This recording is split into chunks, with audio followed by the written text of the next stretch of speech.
Y'all can be seated. Ladies and gentlemen of the jury, good morning. My name is Judge Paige Reese Whitaker. Judge Earl Glanville is no longer the judge presiding over this case.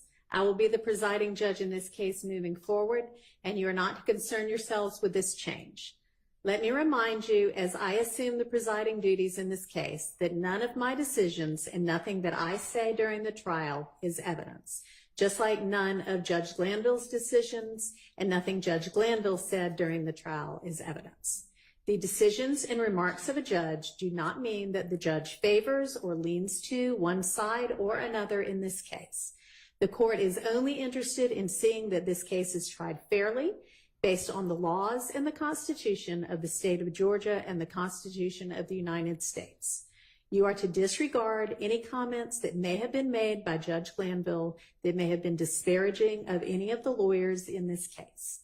To maintain the integrity of the jury system, I remind you that you must decide this case based only on the evidence admitted during this trial and the law as I will explain it to you.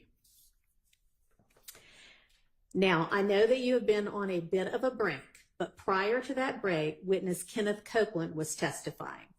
I'm going to instruct you and admonish you now that you are to disregard any and all of Mr. Copeland's testimony and any evidence introduced during that testimony that came after the 3 p.m. break on Wednesday, June 12th, which was the last break for that day. And that is, you are to disregard any and all testimony and evidence that came after the questioning